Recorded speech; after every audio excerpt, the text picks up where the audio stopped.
Welcome to the Tech Egg. Don't get scrambled. Enjoy the video. In this video, I will explain how to work with Adalo. We'll start by understanding its core purpose as a no-code platform for building mobile and web applications.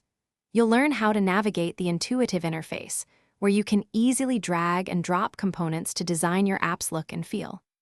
This initial step is crucial for laying the foundation of your project, setting you up for success in the subsequent development stages. Once you're familiar with the basics, the next step is designing your app's interface. Adalo offers a wide array of pre-built user interface components, from buttons to lists, which you can easily customize. You have full control over colors, fonts, and sizes, allowing you to perfectly match your brand's aesthetic.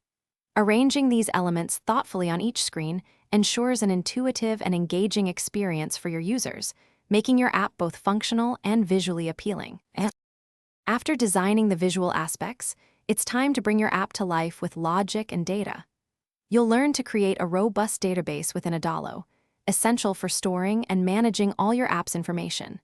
Defining relationships between different data collections is key for complex applications.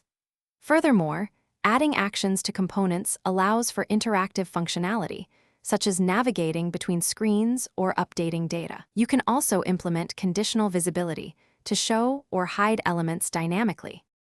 The final stage involves publishing your app and preparing for its launch. It's crucial to thoroughly test your application to ensure everything works as expected across different devices. Adalo allows you to publish your app to various platforms, including the Apple App Store, Google Play Store, or as a progressive web application. After launch, actively gather user feedback. This is invaluable for continuous improvement. Iterating on features and design based on these insights will help your app evolve and succeed. Thanks for watching. Consider subscribing if I helped unscramble your problems.